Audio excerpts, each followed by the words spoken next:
Untamed is going to be untamed. It's going to be a little crazy. I want to talk to my people. I want to talk to my brothers and sisters.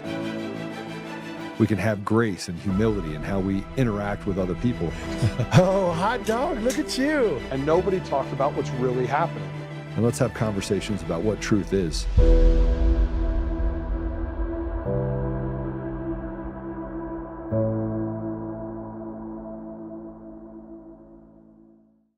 Christopher Krebs, the former head of CISA. This is a man who weaponized his position against free speech in the election context, in the context of COVID-19. A presidential memorandum to the one you just signed. It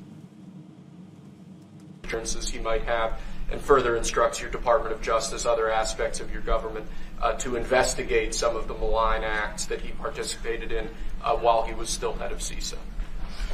This is another one. I don't know that I met him. I'm sure I met him, but I didn't know him. And he came out right after the election, which was a rigged election, a badly rigged election.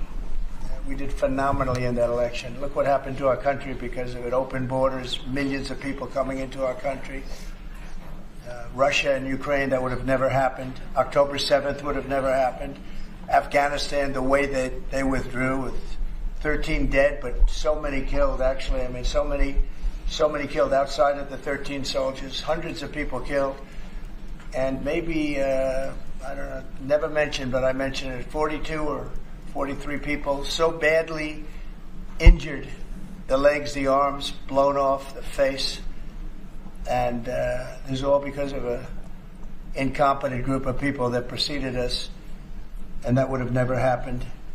And this guy Krebs was saying, oh, the election was great, it was great. Well, it's been proven that it was not only not great. When you look at all these lawyers at law firms that are signing, giving us hundreds of millions of dollars, it was proven by so many different ways in so many different forms, from the legislatures not approving to the... Hi, everyone. Welcome. Patrick here. We did have last-minute behind-the-scene changes. We did have Joe, Ben from yesterday, and Vince Lancy ready to roll, but there was an issue with Vince and issue with Joe, all within the last 30 minutes. Everyone's safe and fine, just scheduling conflicts and issues just happen, right? And then sometimes that stuff just happens. So we're rescheduling that show for next week sometime, get all three back together. But I'm here, so welcome. Class is in session. And you just saw President Trump talk about the 2020 election, and we hammer on that every day here on the show because people are selected, not elected. And when you have selected leaders put in charge, not representing the will of the people, you get the systems that we are seeing each and every day. And Trump is putting info out there. Gabbard has declassified documents. Where are the actionable steps and the arrest? That's the holdup. Right? If you've been paying attention, if you've been keeping your head up, looking around, it is blatantly obvious how stolen and how just degenerative our election system is. Mail-in ballots, absentee ballots, no ID required, right? Just there is no reason to have all these non-existing safeguards except to promote the chaos and the fraud that is needed to perpetuate the selected, not elected members of Congress. And that's not just in Congress. That trickles down local and state, right? And then you got the federal. So at every level, our voices are trampled on. The will of the people is not reflected because the system refuses to allow that to happen. And when you have a system that refuses to do that, then you need to build a fortress of lies on top of that to make sure that system stays intact. And that's what we're fighting, right? That's what we fight every day, the fortress of lies that is spread all on social media, through the mainstream media, that the elections were safe, secure, Trump's crazy, anyone that questions the elections has an alternate agenda, you're this, you're that, you get canceled, you get deplatformed, get sued, get arrested when you uncover fraud, and then get sentenced to 9.5 years in jail, right? Just look at Tina Peters. Just look at the absurdity. Just look at the absurdity here in the state of Colorado. Tina Peters is in jail on state charges. 9.5 years. In the same state, you could rape a child 3 times before you go to jail. You see numerous dangerous offenders let off from being sentenced to jail because of their mental capacity. So because Tina is smart, understands the system, got proof and evidence of the system, you have to squash her. That's what that means. Clear as day. Election fraud was uncovered. She got it. System was wiped after. She kept the data. Boom, here it is. Oh, no, no, no, no, no, no, no. You over there. Oh, can you bring this in trial? No, no, no, no, no, no. Oh, right? Just keep smacking us out of the way because you need that fortress of lies to keep the system intact. And even when something comes up that shows a chink in the system, shows the issue of the system, no, system just doubles down. Nope.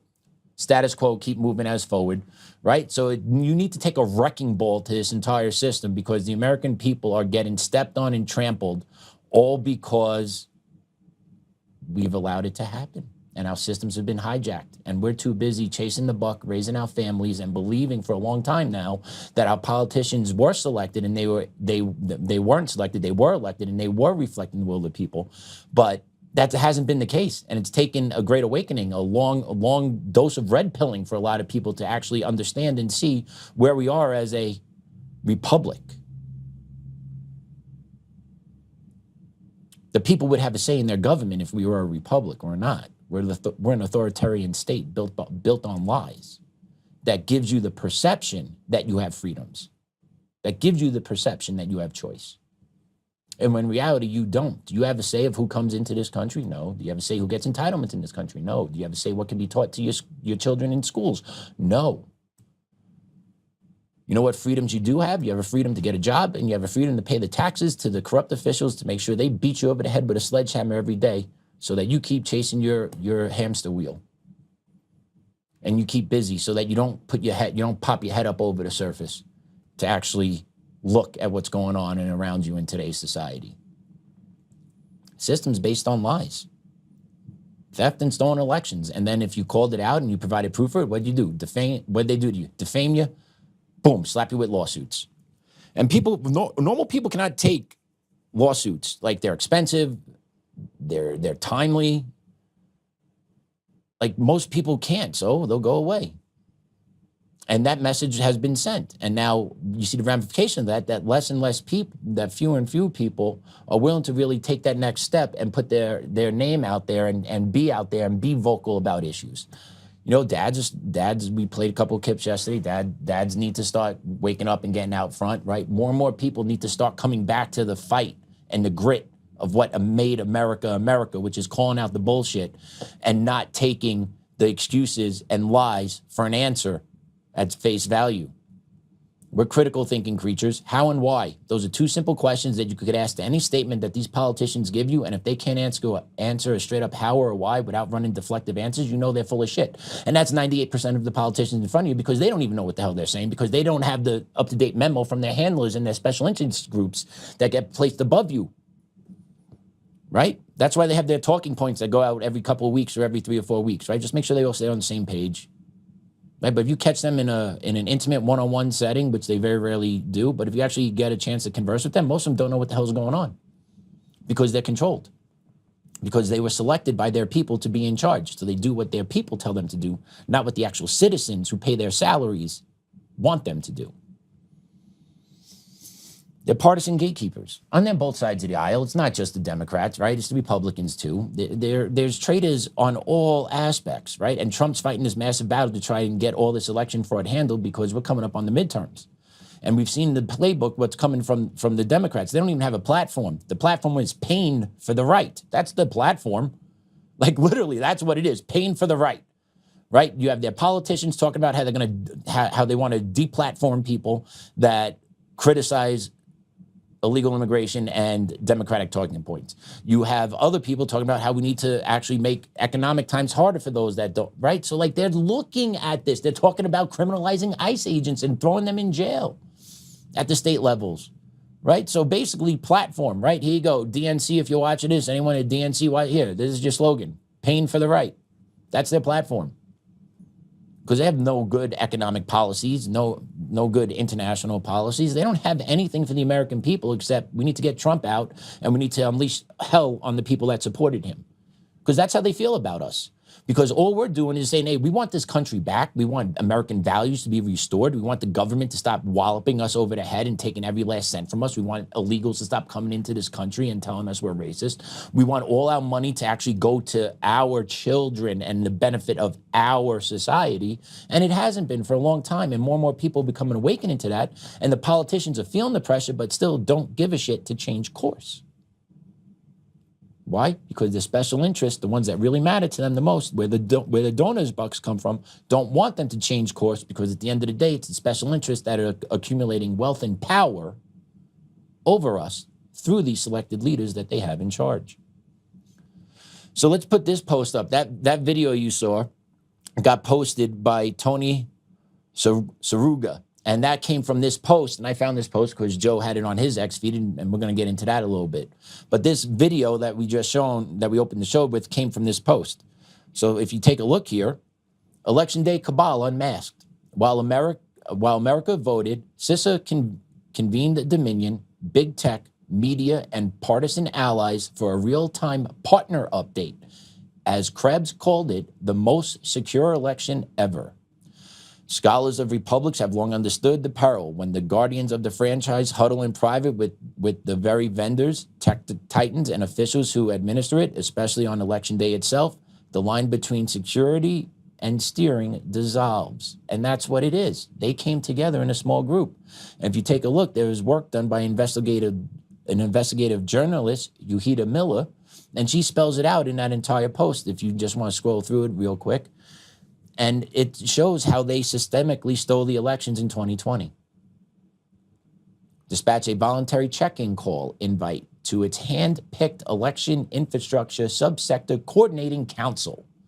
The guest list, take a look, over 200 names spanning Dominion voting systems, Eric Coomer, #1, ES&S, Runbeck, Hart, InterCivic, Unison, Smartmatic. Right? All these names sound familiar. Michigan Secretary of State, Jocelyn Benson, the Elections Group, Lafayette Group, and a roster of aligned NGOs. Oh, NGOs were called on the call too. There, we're going to talk about NGOs today too. 43 member companies and groups, 0 conservative organizations represented. Why? Because they were organizing the freeze out. They were organizing the steal. They were making sure everyone was on the same page. For when the switch went down that night on election night, where you had to close facilities, evacuate this, that, and the other thing, water main breaks, shipping in ballots and pallets, just making sure you got enough paper ballots to scan through the system and rescan them, right? USB drives being passed all around in Georgia, all seen on tape, right? This while Director Kerb simultaneously assured the nation it was the most secure election in American history. It wasn't, and that lie has perpetuated to this day in 2026. The public-private partnership that wasn't. The referees conferencing with the players mid-game while the spectators were told the contest was flawless. Now President Trump has revoked Krebs' security clearance and directed the DOJ to investigate his central role. The documents don't lie. The asymmetry does not vanish. The timing indicts. And then if you scroll down to the bottom, they have some images in the post that show the partners that were together. So yeah, all this came together. It was well organized, all under the guise of COVID, that brought us the stolen election of 2020. But yet, if anyone called that out, and there you go, you see it on there, you see Dominion on there, you see Smartmatic on there. And the moment that people started calling this out, they were canceled, they were bamboozled, they were ran back into a hole, called every name under the sun, defamed, smacked with lawsuits.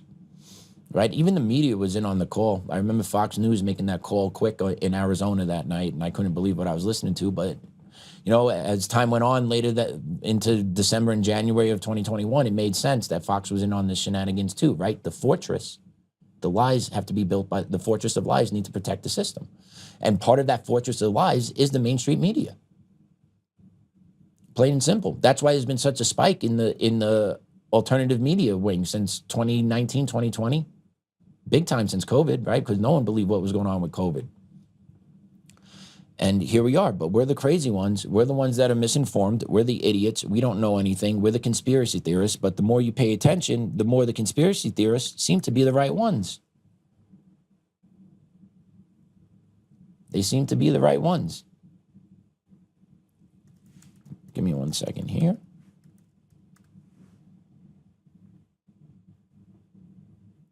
There we go. So yeah, and that leads, of course, when you talk about Kuma, Dominion, and if you've been watching this show long enough, what do you think's next? What's coming? You better believe it. Joe post. Let's put up that Joe post from A3. Because Joe had to respond to it. And here you go. Don't worry about it. Trump's not going to win. I made effing sure of it. Eric Coomer, Director of Strategy and Security for Dominion Voting System, also the Chief Architect for Sequoia Voting Systems in 2005, fresh off being sprung from multiple felonies in California and heroin drug addict. If this were a murder trial, Coomer would be in prison awaiting trial, not free in some other country hiding from justice. If the judiciary was not rotted to the core, the judges would not be asking a lawyer to destroy evidence and would not have sealed evidence in a civil trial of criminal activity by none other than Eric Coomer. The evidence is overwhelming, and I'm a witness that heard his comments firsthand. Yet I've been sued for defamation. Many others have been sued for allowing me to speak for defamation. Almost all of them settled for letting me speak truth. I have been bullied, slandered, and attacked relentlessly. I have been forced to pay sanctions of over $160,000 and had crooked judge after crooked judge lie with impunity. Yet I am a system architect, and I did predict how they did it. I wrote a model in December of 2020, and I took it to Washington by request January 4, 2021. I presented it, predicted the outcome of the Senate runoff election on January 5 nearly perfectly. Over the past 5 years, that model has held true, including the recent Virginia referendum vote that flipped it 51 to 49. Everyone could see it, and everyone could understand clearly what they have done in nearly every state across the nation for decades. I have been called a liar. They say I am too loud and angry at times. I would argue you are not angry enough. You do not care enough about your children or our nation.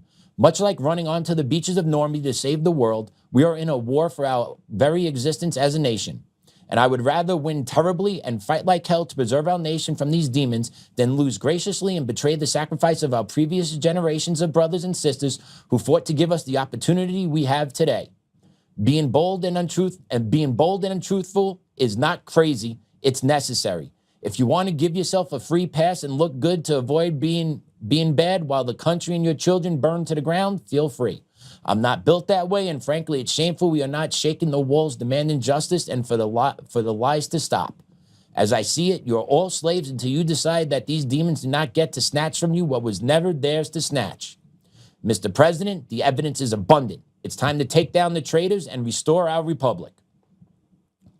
Couldn't say it better myself. Those are all Joe's words, but he's 100% over target with all of that.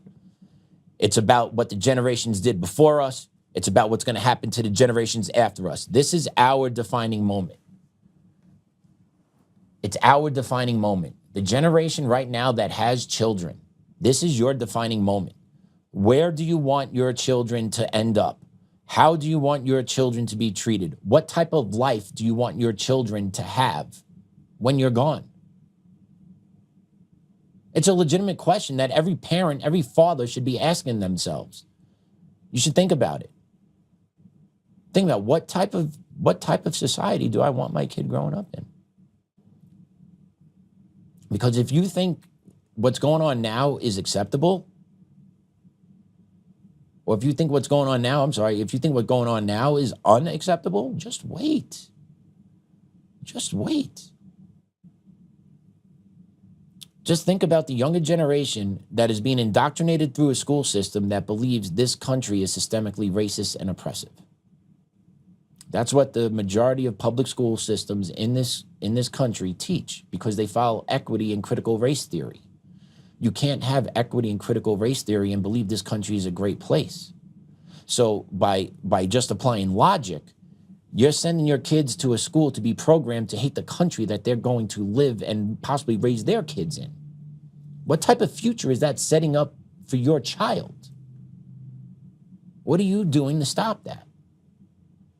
Are you doing anything? Do you care to do anything? I don't know. Those are all personal choices. I know what my personal choice is. I know what Joe's personal choice is, and I know pretty much everyone's personal choice that I associate with. That's why I associate with them, because they fight.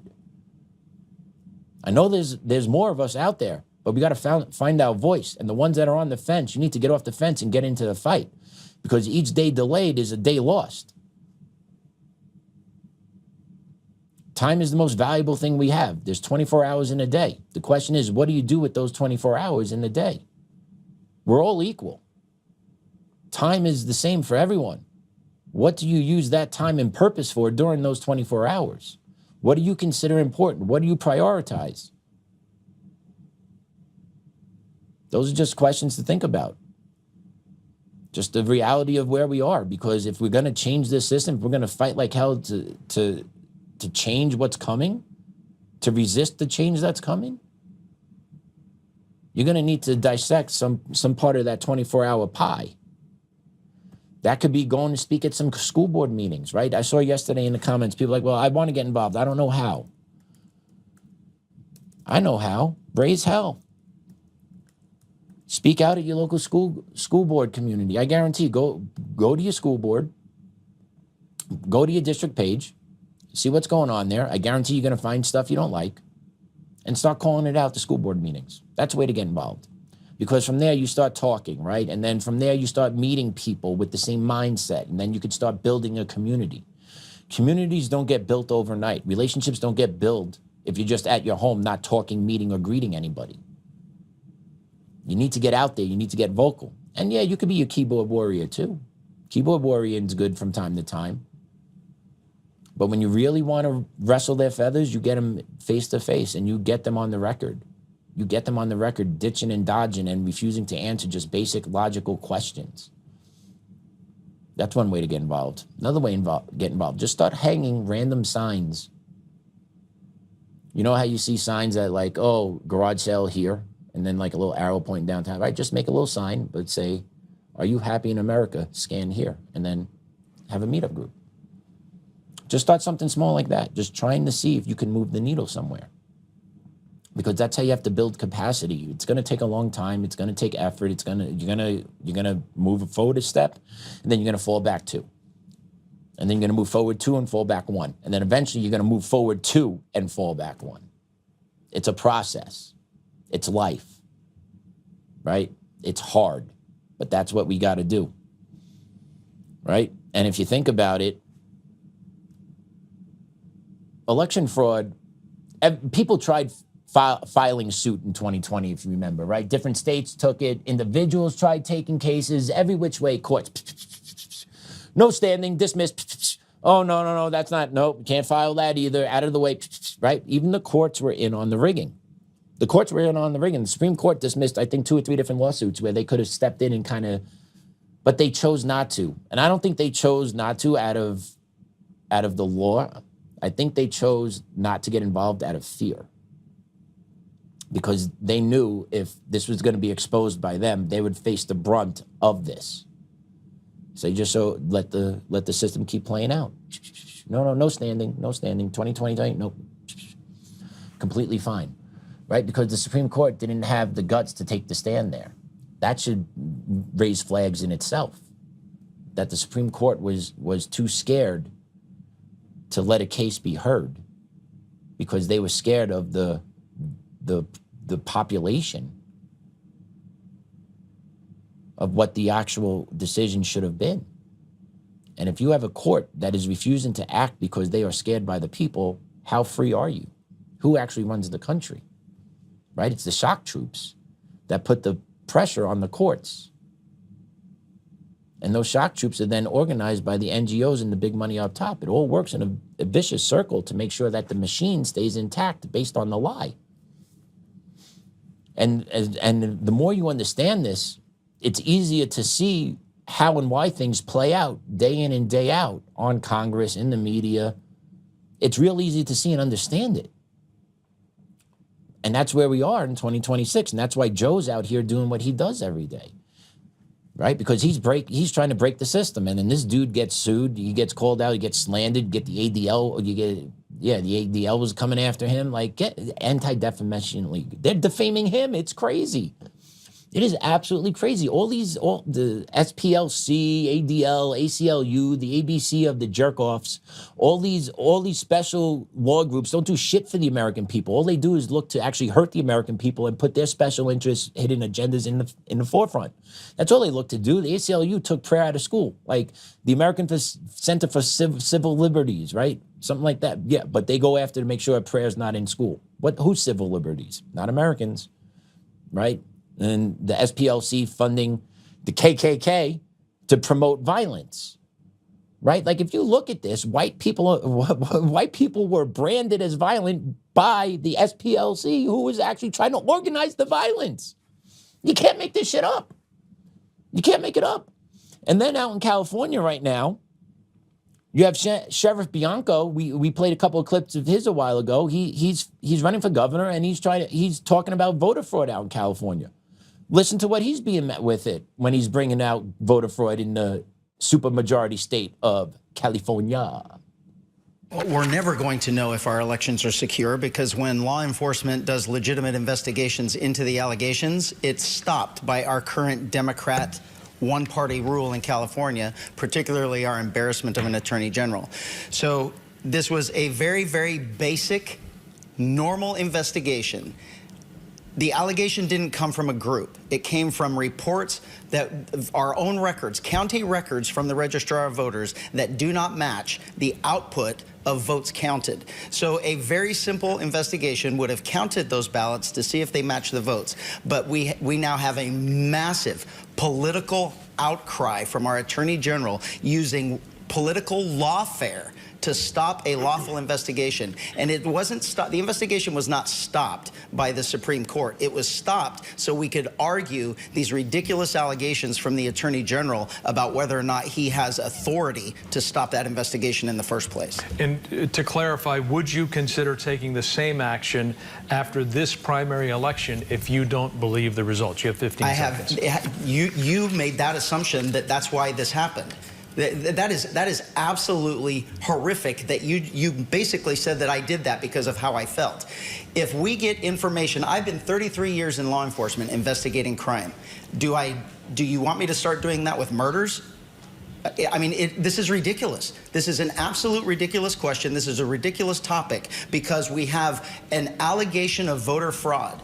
And Californians are sick of voter fraud. They're sick of politics. And they believe there's voter fraud. Right, but when we try to fix it, it is stopped. All right, Mr. Bianco, thank you. Mr. Hill.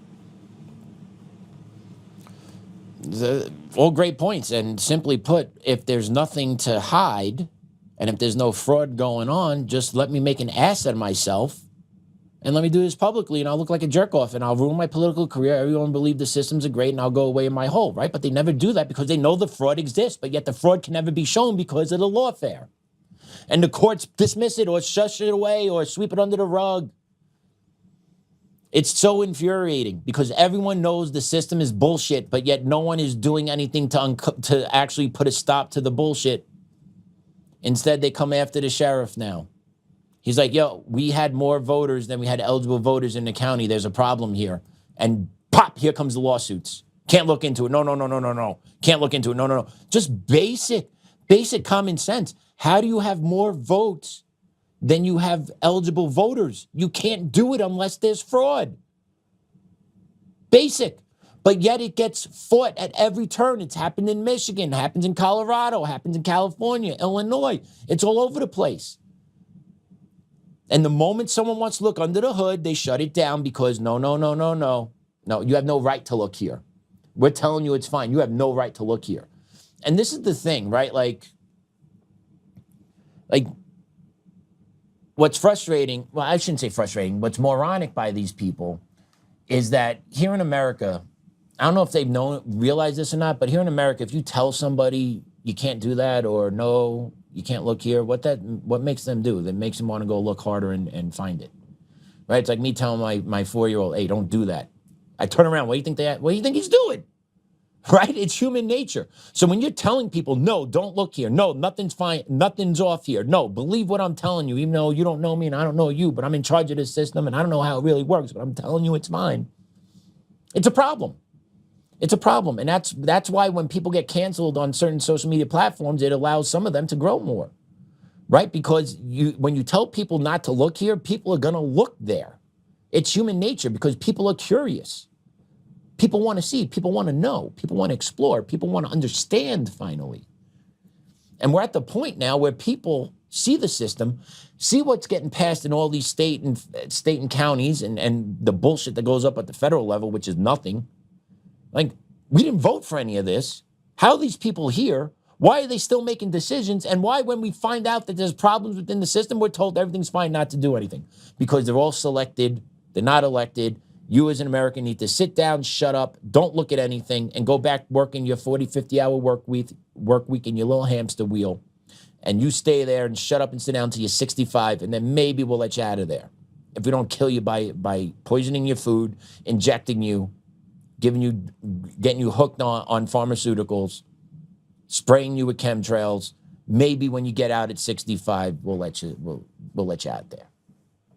But not until then. Stay put. Stay put. Do not get up.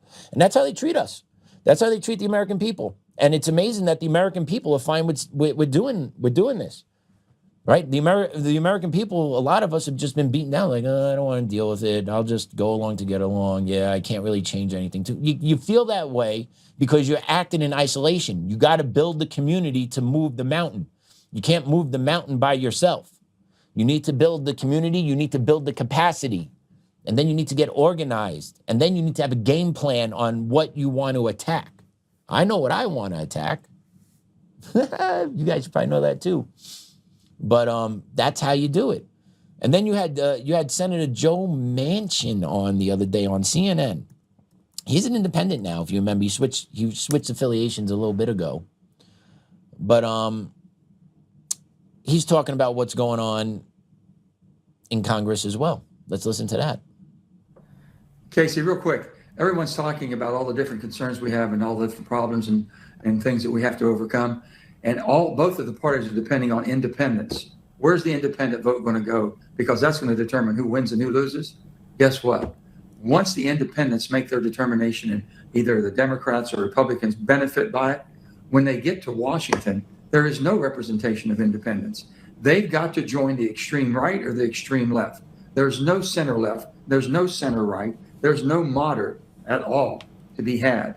They've gone to the extremes. And independents that are basically giving us the different rewards that the party wants, the Democratic Party. Well, that's fine. Then you have to come back to the middle. Or the Republican Party, come back to the middle. We're not going to go to these extremes.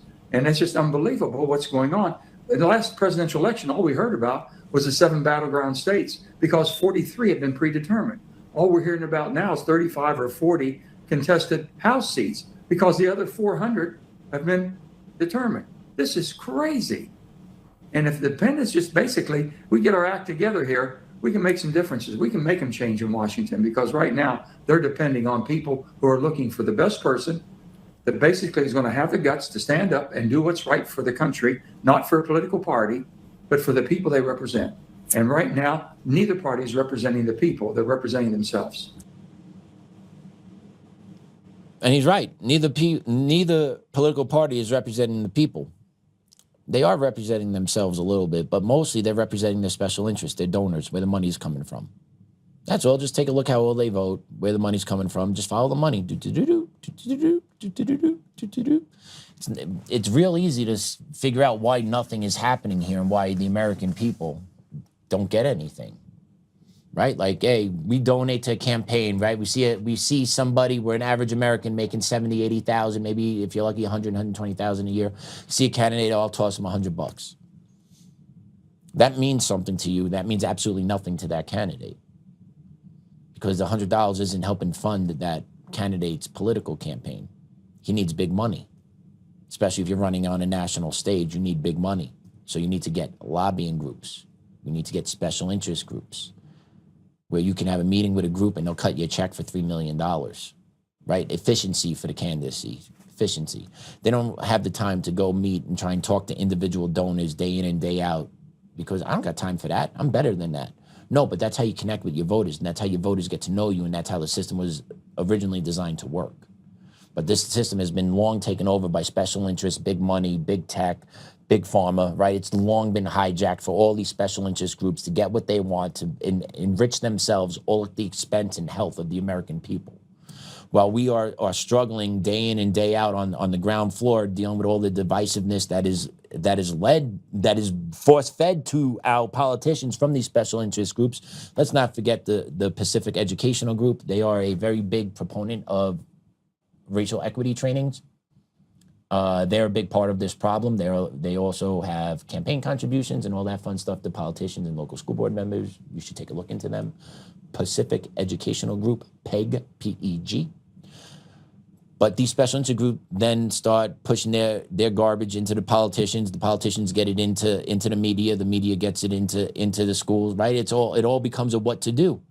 And it's all dominated by these lunatics that will just want to destroy the American dream and beat down what it is to be an American. And Manchin's right.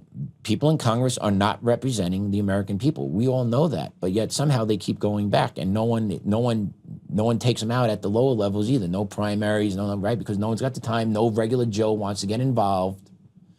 So it just becomes a vicious cycle over and over and over again, which led Joe to put this post up. And I apologize for reading Joe's post. I cannot deliver Joe's post the way Joe can deliver his post. But legitimately, this show was built, tailor-made for Joe right before we started. So I'm rocking it today. I hope he appreciates it. So Joe put this one up. Everyone thinks it, but is afraid to speak it. Even more afraid to write it down. But we are a free people in a free country. I'll go suppress it. Those that lie bully you for it. It's as if the devil itself is afraid not to have clothes on. Just a thought. Have a great day. And are we a free people in a free country? Because what's free about it? You have a freedom to get a job, and then the freedom to get over 50% of your money taken from you by the federal government. That's your freedom. They track you on your cell phone. They listen to you in your house. They got flock cameras everywhere. What freedoms do you actually have?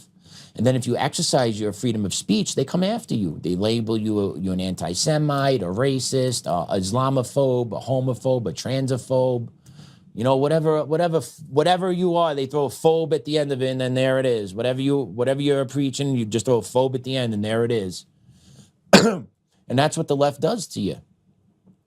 And that's the system, and that's how the system's designed. They don't have actual talking points or things that make logical sense to stand on. So that's what they do when you bring logic and facts. So you need to get used to that. If you're going to start organizing in your local communities, talking to your neighbors, I'm telling you, an easy slam dunk is to start going to school board meetings and go to your city council meetings. Those are slam dunk ways to start getting involved and start getting your voice heard and then connecting with people. And it takes time. It takes commitment. I know it sucks. I get it. What choice do you have? You're talking about you guys were looking for a way to get involved. That's a low-level, superficial way to get involved that could lead to connections. And just to speak about connections, you know, we had a guest on Mike a couple of weeks ago talking about what's going on with him in Pennsylvania. And Joe's been talking about, hey, we're going to blow the lid off of Colorado judicial corruption. If you got stories that you want to share, bring into us. Well, you guys shared, and I've been working with a couple of people behind the scenes, and I was able to connect Mike with another one that's experienced a lot of the same corruption, and something real big could come out of that. That's building community. Okay, Joe putting a shot out there, someone sending an email, me thinking, oh, this guy had something very similar. Let me connect these two, right? You could be a gatekeeper for somebody. You could be a pass-through for somebody. You could be someone that builds that connection that leads to something else. You don't have to lead the charge everywhere you go, but you need to be aware and remember all your interactions and think, hey, could I plug in right now and help somebody? Is there a way I could fill a void? Is this person struggling here? This person has the same thing. Maybe I could connect them. Right? These are the small battles that need to take place, that those small battles can eventually lead to something big. Okay, I got connected with Lori Gimmelstein over at Colorado Parent Advocacy Network over me being fired from Cherry Creek because of my job. You know what that turned into? That turned into a federal civil rights lawsuit that's sitting at the DOJ's desk. So it is possible. takes time. It turned into me going to the 10th Circuit on May 12th. Takes time just from having a conversation with a lady, and a lady having a good heart and a drive and an organization where she wanted to do good work. And I didn't meet her on my own. I found her through a coworker that decided to plug in, a coworker that I was talking to about my situation, who experienced something else, where she was called into the principal's office because her husband spoke up at a school board meeting. That's what Cherry Creek does, by the way. Called in a teacher to the principal's office to tell her, you shouldn't be telling your husband what goes on at schools, because that husband then went and spoke at the school board meeting. And then they tracked the husband through LinkedIn. They found his name through the role, because you guys sign up before you go speak. They searched him out through LinkedIn, pop, found his wife, who's a teacher in the district, called the teacher from the district into the principal's office to give her a talking to. Cherry Creek School District. Okay? But because she got burned, I made a connection because she found somebody. So that's how you do it. You got to build those little connections. And it may lead to something great. May lead to be a friend, but you got to put yourselves out there. You got to start stepping up. You got to start raising voice, right? You got to get plugged in. Find an issue that you're passionate about and find a group that supports it. Election integrity. Tune in here, right? Start talking to your neighbors. Get involved. Okay, call it out the city level. Call it at your county level. When you have your little boards, or even your HOAs, when your HOAs are having meetings, and they're absurd. Okay, you can't have a Trump flag, but you can have a BLM flag marker, right? You can't have this, but you can have an LGBTQ flag, right? Call it out at that level too, because that shit needs to stop too, because the HOAs don't balance things fairly. The HOAs actually control the narrative within the community, right? All these systems of deceit are built on these powers that just do whatever the hell they want to do, and you got to stand up to it. And then I saw in the comments today, we were talking about North Carolina being on the news. You better believe North Carolina was on the news. There's rotten evil everywhere. And I hate to say it, a lot of it's in the school system. They're going after the kids day in and day out. If you have the ability to pull your kid from public schools, you got to do it. They got to get cut off at the knees with the funding. President Trump, you need to pull funding for every district that practices equity or critical race theory. It's racism. It is openly racist. Every part of equity, every part of critical race theory, because it's oppressed versus oppressor. And then they label the oppressor as white people. It is racism. It needs to be broken out, and you need to defund every school district that receives federal dollars that still pushes this mess and nonsense. And it's everywhere. It's in every blue state. It is in every blue city. Show me one blue city, show me, and in that blue city, show me one school district within that blue city that is not promoting equity. I'll have a heart attack on sight if there's one that exists, because they don't. Right? And you're programming millions and millions of these kids coming up through the ranks, a lot of them without fathers, with liberal moms at home that are just as crazy as the teachers are teaching them, right? Just poof, they're going to be set out into the world in 10, 15 years. So this is light work, what's coming down the path. This is light work, what we've seen on the streets, 2020, 2026, right? You got a whole fresh wave, younger wave, bigger wave that's going to be coming. That's going to be combined with the mental rejects of the college age now.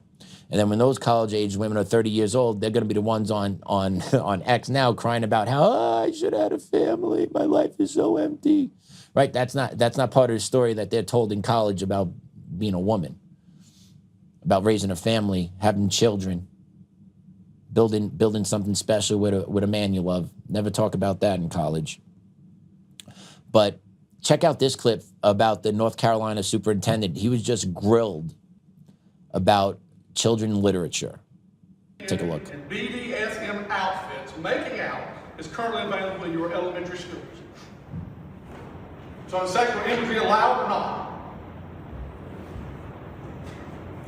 Dr. Price, you're looking up picture. Got the guys in the kick outfits.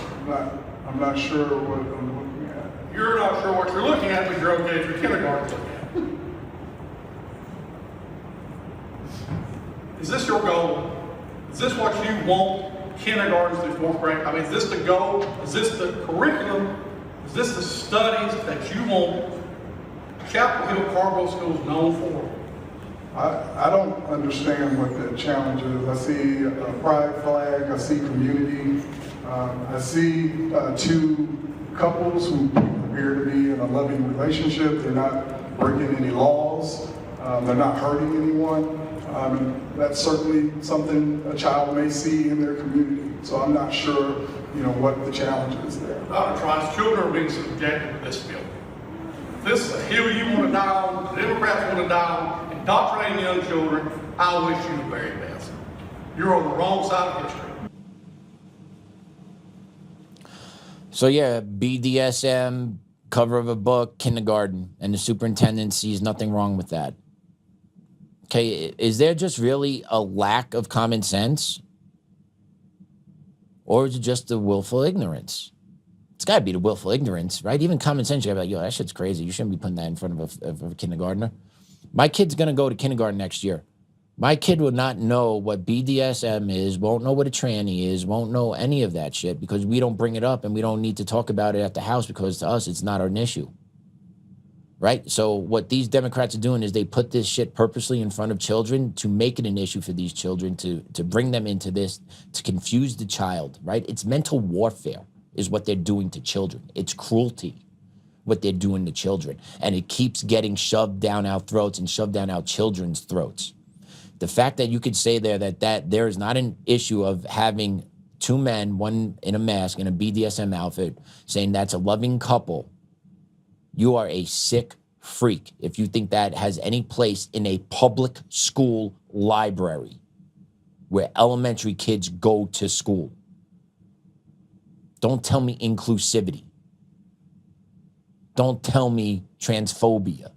No, it's irrelevant. But what you're doing is you're programming these kids in school to basically think how you want them to think and feel what you want them to feel in order to degrade our society and inflict mental harm to as many children as you possibly can.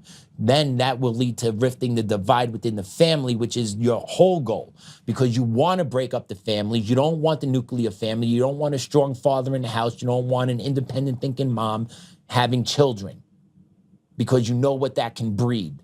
So what do? You find ways to drive divisive ways between a loving family and their children by introducing this filth and smut in front of them. That's what the Democrats do. It is absolutely disgusting. And to sit there, I don't see the problem with it. The hell you don't see the problem with it. I know you see the problem with it. But your politics tell you that you have to lie because the fortress is built on lies. Your six-figure salary, that's what I want to look up. There we go.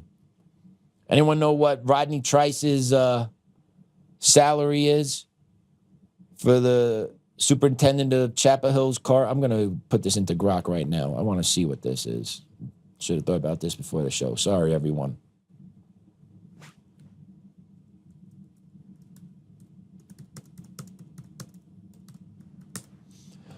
But yeah, these people, superintendent, six figures, probably 150, 200K.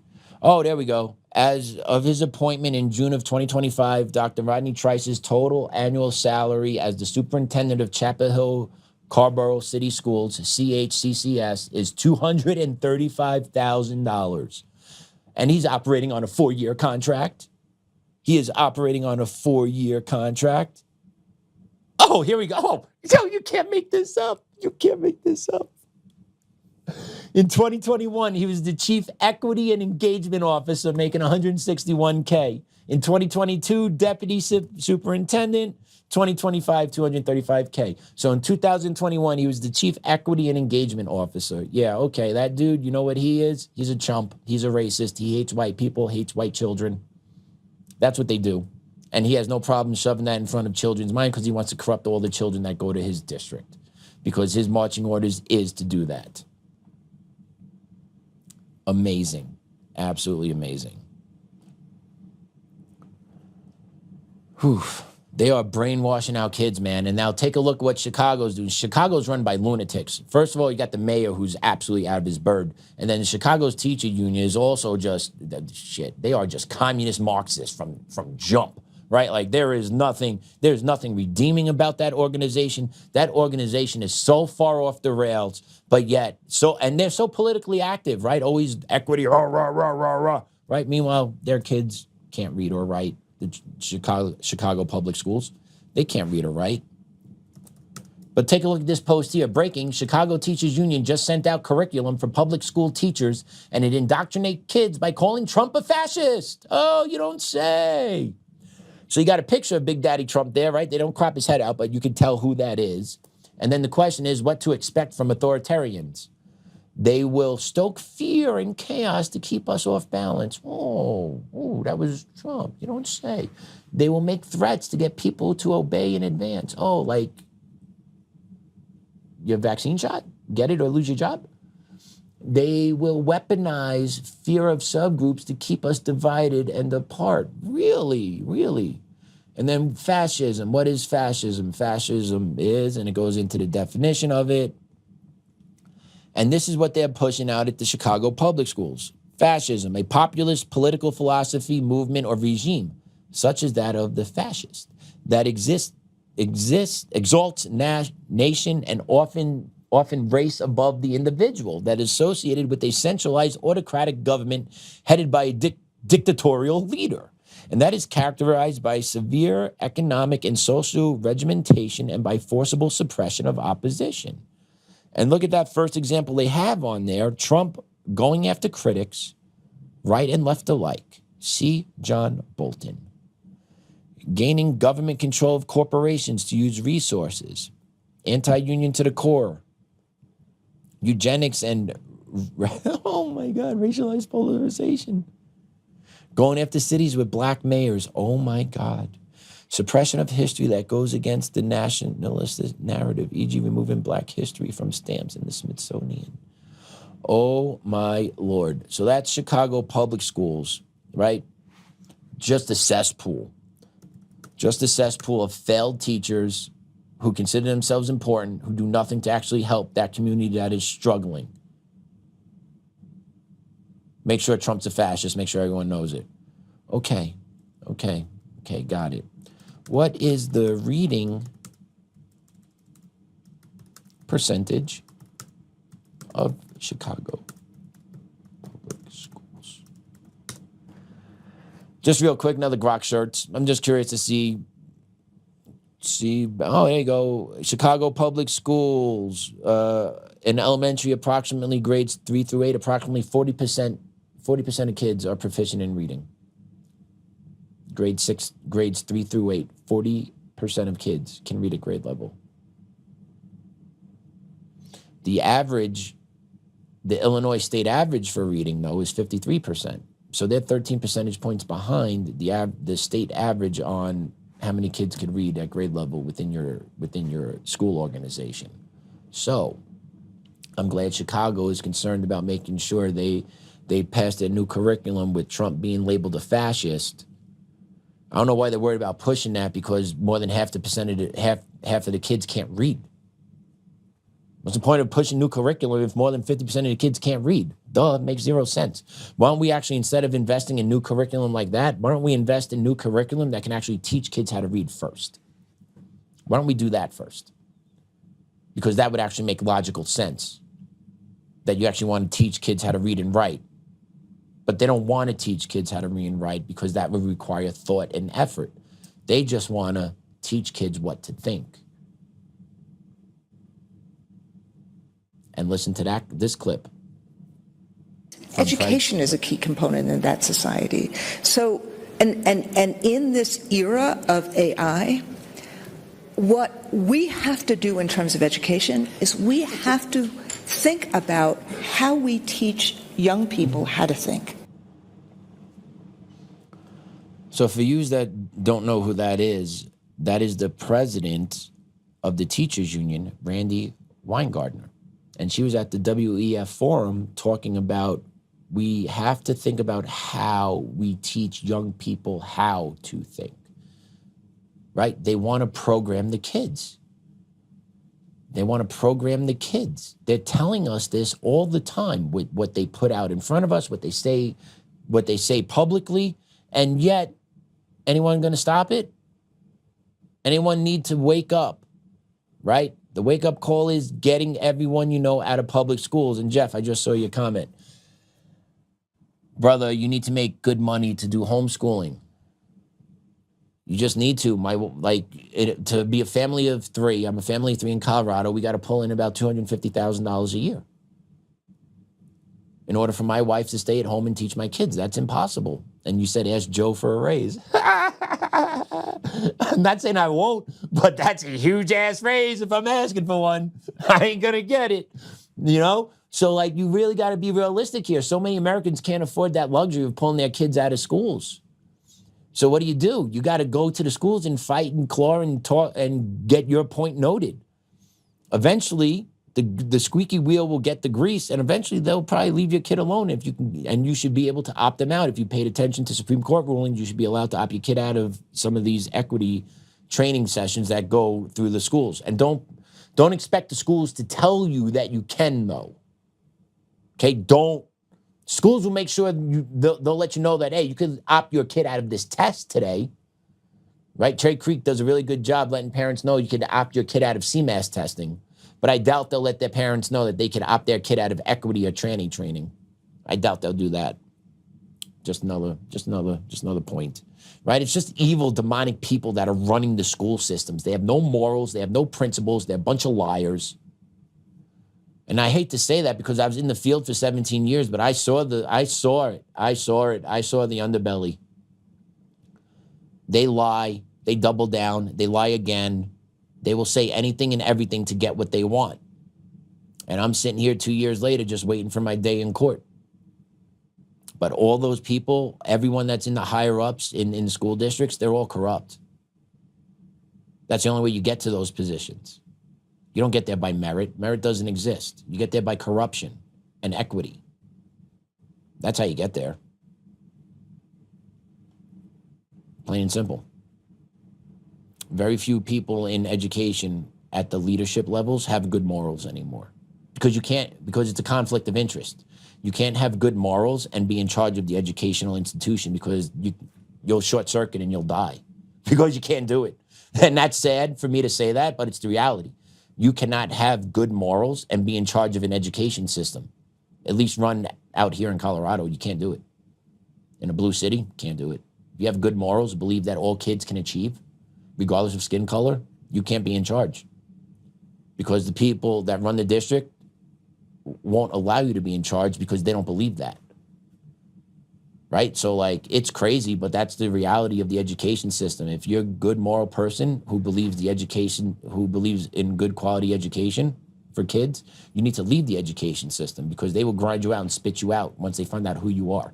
And they'll use these equity trainings and maybe they'll smoke you out, right? It's entrapment, all these equity trainings. At least that's what I'm learning through my legal battle with Creek. Like, districts can tell you, hey, speak freely. You know, this is a place for growth. You know, get comfortable with being uncomfortable. But if I hear something you don't like, I'm going to fire you. But I'm not going to tell you that, right? It's all entrapment. It's all bullshit. And that's what equity is built on. A bunch of shit, right? It's a bunch of grifters just trying to make money, right? That's not good moral people. Just like that superintendent in North Carolina. To honestly sit there as a superintendent, you should be a highly educated person. But I saw now he was in charge of equity.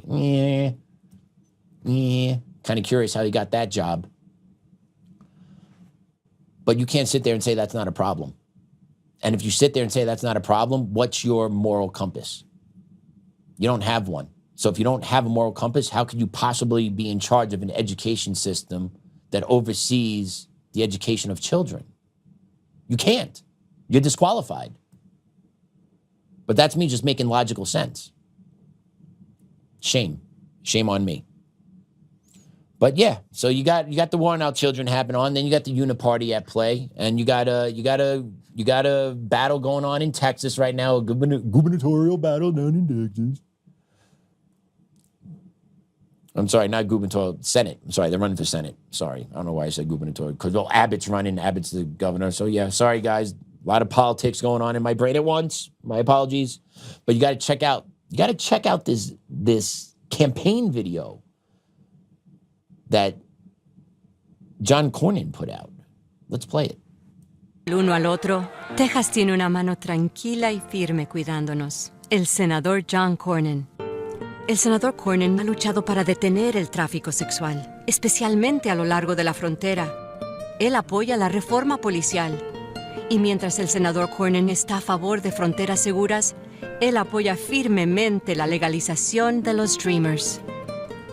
I'm John Cornyn, and I approve this message. And you wonder why nothing gets done in Congress without Immigration Save Act, making sure that our elections are secure, our immigration is locked down, because you have the uniparty candidates that need to pander to the illegals that are here. That's why. That's absurd that a Republican is launching a video like that in Spanish talking about gaining citizenship for undocumented immigrants and wanting immigration reform. Well, what is that immigration reform? You want undocumented immigrants that came here illegally to stay here. That's not what the American people want. The American people wanted this past election, they want mass deportations. And even now today, Americans are frustrated that deportations aren't enough. And I agree with that. Deportations are not enough. They're not going enough. I don't want to just, I want to, there needs to be more deportations going on. When you bring 20 million in over 4 years and you only send out 3 million over 4 years, that's a net increase of 17 million people that don't deserve to be here. And then once the government changes hands once again, what type of entitlements and bust outs are going to happen to that 17 million that were able to, finagle and stay in this country?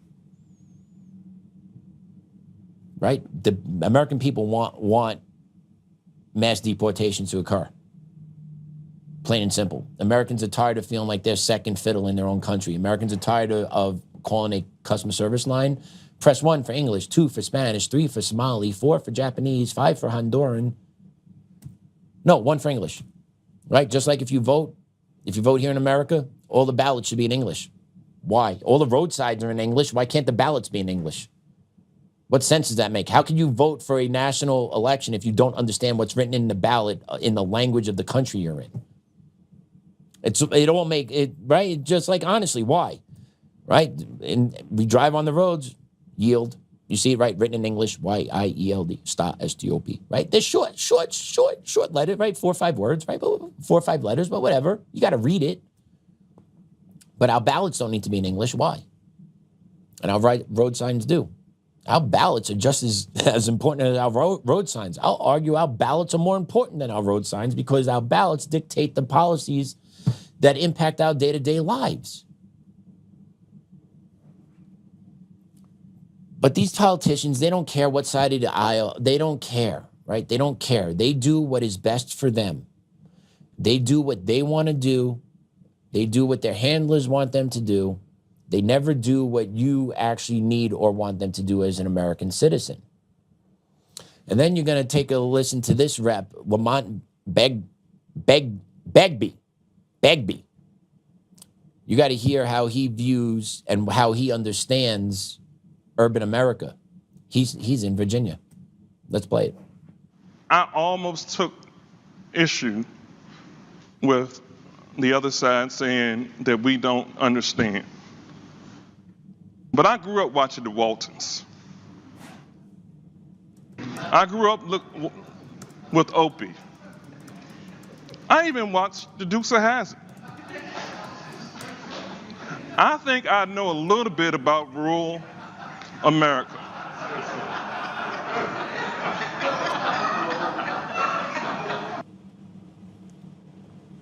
Do you hear that? Do you hear him? I know rural America because I watched Opie and Anthony. I watched the Dukes of Hazzard. I grew up watching the Waltons. Can you imagine? Can you imagine if a white guy said, I understand urban city because I listen to Biggie Smalls and I watch BET. Can you imagine what happens if you say that? I understand the city life. I understand black life because of this. Like, give me a break. But yet the Democrats there, the ones that are always so offensive, so offended whenever someone says something harmful about race, sitting there laughing their asses off. That shows you the utter disdain and what they really think of rural Americans. That's what it does. It shows their hatred. It shows what they believe of rural Americans. And it's a shame because rural Americans are the ones that built this country. The rural Americans bring the food to that fat ass's plate every day. He ain't going out there farming. I guarantee he probably doesn't even know how to farm. He might have watched an episode or two and he might say, well, I might know how to farm, Dad. But all in all, this is how they act. This is how they behave. And yet they're the ones that spin around and call us the names. We're the racists. We're the Islamophobes. We're the transphobes. No, we're not. We don't say any of this shit. We don't insult your people to any of that level. All we want is a sane society. And if we were to say anything half remote to the racial level that your chump change boy over there did, we would be racist, black labeled, and strung up like you wouldn't believe. Like, it is absolutely absurd. And they do this all the time. But yet they're the political party who believes they have the moral high ground. Bullshit. They are the racists. They are the fascists. They are the authoritarians. They are the cancer within our country. That's who they are. They are the cancer within our country. They are the host of the cancer within our country because they're used. My apologies. They are used. They're not able to do this on their own. They are the useful idiots. They are the host of the parasite that is destroying our country. But they openly laugh about the discrimination, basic discrimination against white Americans. I understand them because I watch these shows. So that's how you sum up what rural Americans' life is. Okay, so let's do the same for the black Americans in the urban setting. Let's do it that way. But we can't. We won't. We shouldn't. We know it's bad. We shouldn't do it. Like, that's not how it works. Right? Each individual person decides how they're going to live their life. You don't blanket statement somebody like that. But he does. He does. And then we're going to finish with this out of New York City. So we talk about the contempt. We talk about the charade, the lies, the fortress of lies that are built, the fortress of lies that promote the secrecy behind the closed doors. Well, take a look at it in New York City. They got a commission going on about how to set up, how to structure and spend next year's taxes. Take a look at this little investigative reporting. A group of New York City council members had a really sneaky meeting today. Speaker, what can you tell me about BNG? What's that? Why is BNG so secretive? They're all part of an internal working group called the Budget Negotiating Team. We staked out their meeting at City Hall today to show you how much they don't want to talk about it. Would you like to give a little preview of how it works? No. Can you tell me about BNT? Why is it so secretive? I'm not too sure. Hey, could you give me an explainer of what it is? The BNT is responsible for leading the months-long negotiations with the mayor's office over the city budget. But for months, the speaker's team has refused to tell us who is on the budget negotiating team, describing it as private. Turns out it's not a very well-kept secret. And Holly got the list in an afternoon. It's an exclusive group of about 20 members handpicked by the speaker. Everyone wants to be on it, but it's a lot of work. We did catch up with some of the members as they were leaving BNT to ask them about it. They may have experienced this as an ambush. Hi, Councilwomen. Hello, how are you? How was BNT? How was it? How was BNT? I don't think anybody's going to tell you anything. No, why not? Because it's the way BNT works. How is BNT? You're funny.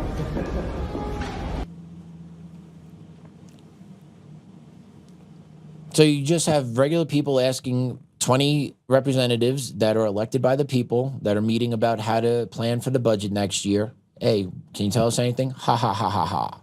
No. Nobody from BNT going to talk to you. Just the audacity and just the look at the contempt. You see their faces when they confront. I ain't saying anything. Are you crazy? No, because you don't deserve to know, slave. You don't deserve to know anything.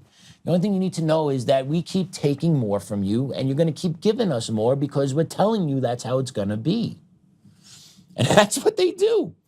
That is what they do. It's what New York is getting returned. They get nothing. They get a rundown, unaffordable city, overcrowded schools, unsafe streets, unreliable public transportation, city drowning in debt, a a socialist mayor, Islamic mayor who has contempt for Americans, who wants to tax the white neighborhoods at a higher rate. He's already pushing Hochul to sign off on taxing second homes valued more than $5 million. And I know that doesn't sound too alarming right now, but it should be, because they're signaling they're going to come after you once you're individually successful. That's the communist playbook, because they got to take from those that work to get it to hand to those that don't. Right? They see someone with a $5 million, oh, you didn't work hard for this. They have no idea about each individual backstory, how someone come to own a property like that. Someone could have worked their ass off, came up with a great idea, and boom, they were able to buy it. So what? That's the American dream. And you kill that American dream by replacing it with socialist Marxist bullshit. And now people don't think they could achieve the next level, or why do I need to achieve the next level when the government's just going to hand me shit? And that's what the Marxists want. They don't want that, like Mandani said, they want to replace rugged individualism with collectivism, with the warmth of collectivism. He's full of shit by that. There is no warmth in collectivism. It is taking from those that have worked, those that have, and give it to those that don't. It's theft. Rugged individualism is what's made America, America. Rugged individualism allows you to choose how you want to live your life.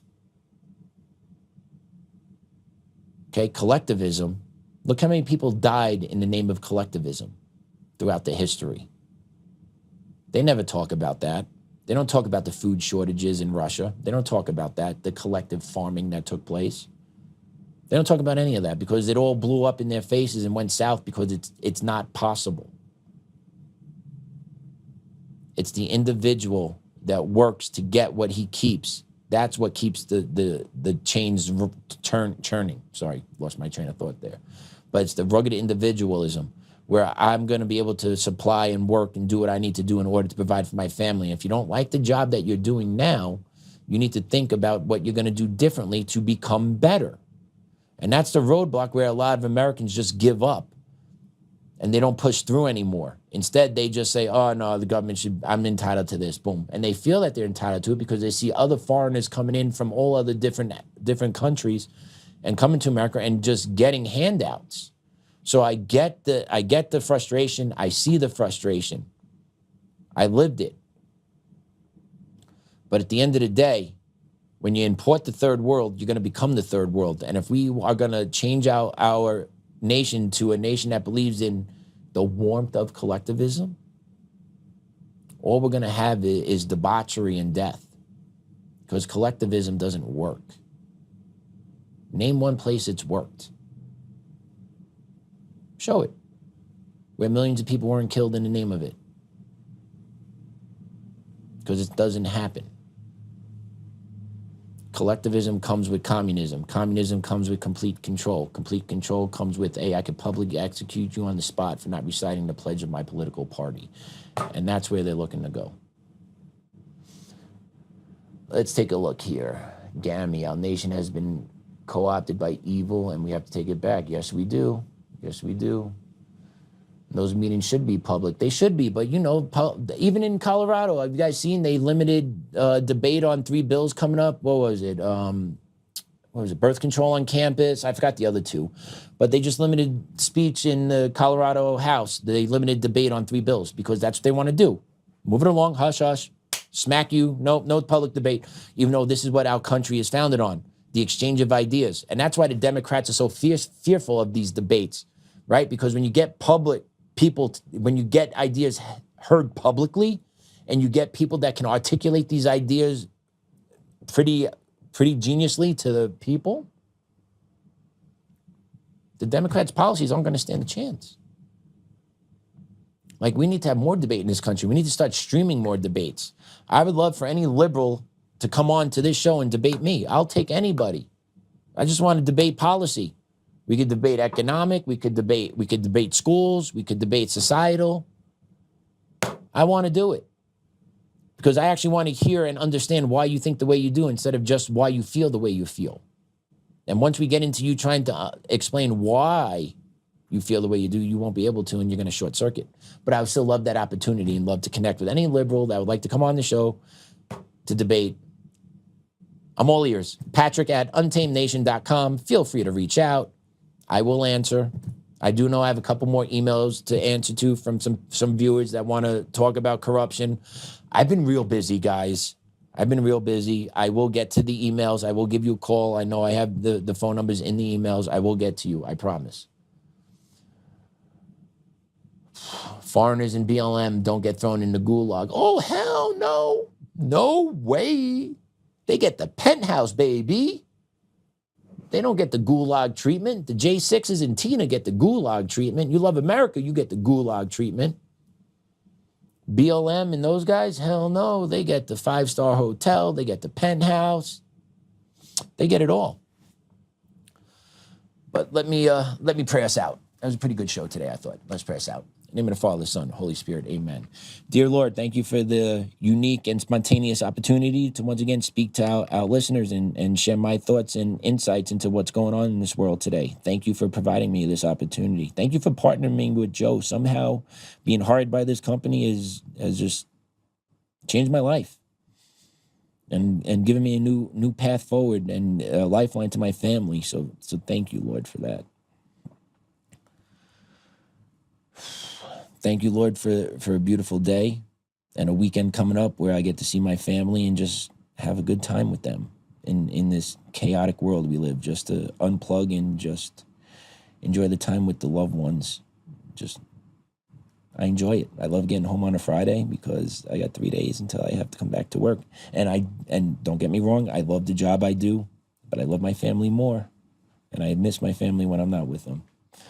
But it is a win-win, Lord, that I get to do something that I enjoy while making change in the world.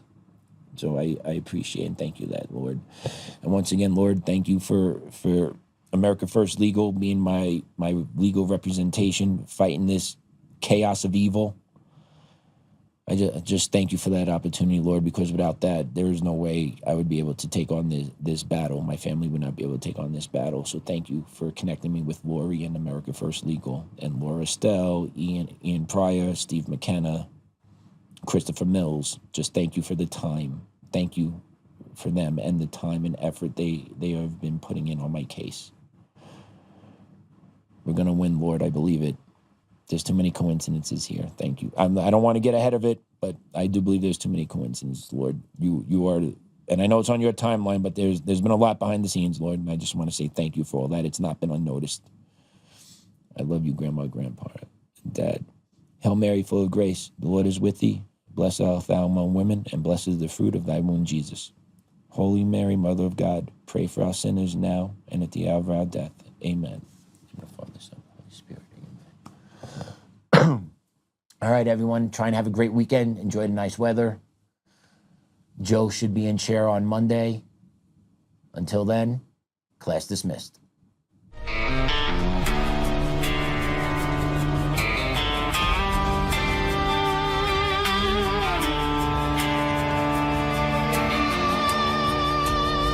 Rise up untamed in the heart of the fire where the wild ones roam. Joe Oltmann's calling, bringing truth back home. From conservative daily to this untamed fire, we shatter the silence, lifting spirits higher. No chains can hold us, no lies can prevail. Authentic and fearless on this rugged trail.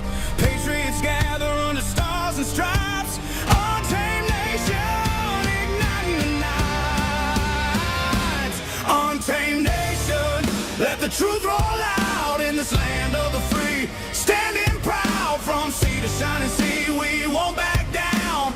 Catch the fire, wear the crown. Untamed nation, it's our battle song, motivating hearts where the brave belong. Yeah, untamed and wild, forever strong. Play it again all night long.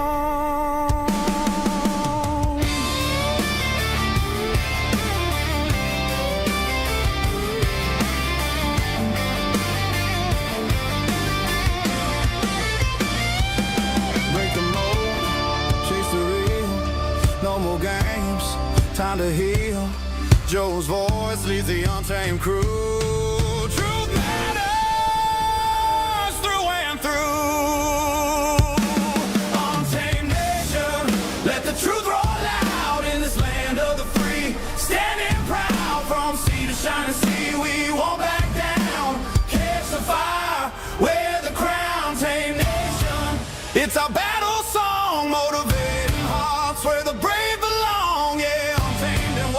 forever.